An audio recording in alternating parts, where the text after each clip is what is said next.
একাধিক নিয়তে নফল নামাজ পড়া যাবে কিনা? আজান দেওয়ার সময় কানে 2 আঙ্গুল দেওয়া কি জরুরি? এটা কি সুন্নত? এমডি আকাইদ আহমেদ আপনি লিখেছেন, আমরা শুনে থাকি নবীজির নাকি সিনা পরিষ্কার করা হয়েছে, এটা কি সঠিক? হ্যাঁ ভাই আকাইদ হোসেন, আমাদের নবী করিম সাল্লাল্লাহু আলাইহি সাল্লামের সিনা চাক হয়েছে এবং জিবরিল আলাইহিস সালাম করেছেন, সেটা একাধিকবার হয়েছে, অলৌকিকভাবে হয়েছে। আজকাল অপারেশন যেভাবে হয়ে থাকে অনেকটা সেরকম, এবং এতে নবী সাল্লাল্লাহু আলাইহি সাল্লামের কোনো ক্ষতি হয় নাই, তিনি অসুস্থ হয়ে পড়েন নাই, স্বাভাবিক হয়েছিলেন। এটা সম্পূর্ণ অলৌকিক হয়েছে। অলৌকিক তো অলৌকিকই, সেটা লৌকিক বা আমাদের জাগতিক যে সিস্টেম আছে সেটার ঊর্ধ্বে আল্লাহ তাআলা পাঠিয়ে, জিবরিলকে পাঠিয়ে নবী সাল্লাল্লাহু আলাইহি সাল্লামের সিনা চাক করেছেন, সিনাকে পবিত্র করেছেন, এবং সাধারণ মানুষের চাইতে তিনি যে অসাধারণ, তিনি যে ভিন্ন কিছু, তিনি যে সাধারণ কোনো মানব নন, সেইটা তাকে সেটার জন্য উপযোগিতা তৈরি করবার জন্য এটি করা হয়েছে। তার কল্পকে জিবরাইল আলাইহিস সালাম একটি পাত্রে রেখে পরিষ্কার করে আওয়াজ রেখে যথাস্থানে রেখে দিয়ে নবী সাল্লাল্লাহু আলাইহি সাল্লামকে তারপর তিনি চলে গেছেন।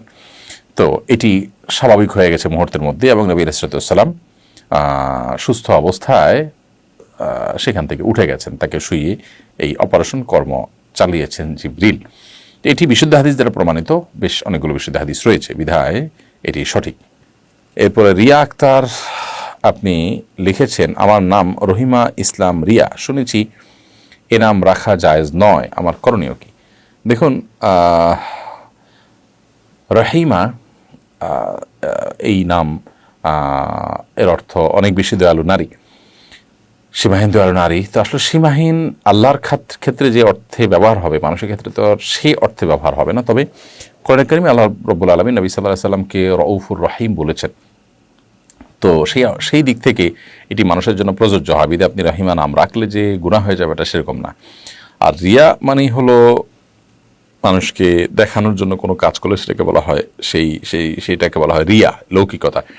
তো এই ছাড়াও রিয়া দেখানো, প্রদর্শনটা ভালো কাজের প্রদর্শন হতে পারে, আরও বিভিন্ন অর্থে হতে পারে। রিয়া মানেই যে শুধুমাত্র ওই ইবাদতে লোক দেখানো, সেটাই রিয়া, শুধু সেটা নয়, বরং লোক মানে দেখানো, এই দেখানোটা বিভিন্ন ক্ষেত্রেই হতে পারে। যদিও পরিভাষা রিয়া বলতে শুধু ওইটাই বোঝায়, কিন্তু শব্দের অর্থটা অন্য কোনো ক্ষেত্রেও ফিট হতে পারে। বিধায় এই নাম রাখলে গুনাহ হয়ে যাবে, ব্যাপারটা কিন্তু সেরকম নয়। তানিয়া ফেরদৌসী আপনি লিখেছেন, একাধিক নিয়তে নফল নামাজ পড়া যাবে কিনা? নফল নামাজ, নফল রোজা, এগুলোতে একটা নামাজের মধ্যে বা একটা রোজার মধ্যে একাধিক নিয়তকে ইনক্লুড করার সুযোগ আছে, তবে সেটা জেনারেলি না। অর্থাৎ যেইভাবেই হোক না কেন আপনি সেখানে দুইটা করে নিয়ত করবেন, এরকম না, বরং সেটার একটা সুনির্দিষ্ট ব্যাখ্যা আছে। সব ক্ষেত্রেই না। যেমন আপনি সালাতু তাহিয়াতুল উযু বা তাহিয়াতুল মসজিদ আপনি পড়বেন, পাশাপাশি সুন্নত নামাজ পড়বেন, তাহলে এই দুটোকে আপনি ইনক্লুড করতে পারবেন। কামরুজ্জামান তুহিন লিখেছেন, আজান দেওয়ার সময় কানে 2 আঙ্গুল দেওয়া কি জরুরি? এটা কি সুন্নত? আজান দেওয়ার সময় কানে 2 আঙ্গুল দেওয়া এটা জরুরি না, তবে এটা আজানের আদব এবং সুন্নাহ বলতে পারি, কারণ এর ফলে আওয়াজ বড় করা সহজ হয়। কিন্তু যদি কেউ কানে আঙ্গুল না দেন, এমনি হাত ছেড়ে দিয়ে তিনি আজান দিয়ে ফেলেন, তাতেও কিন্তু আজান আদায় হয়ে যাবে। আস-সুন্নাহ ফাউন্ডেশন, উম্মার স্বার্থে সুন্নাহর সাথে।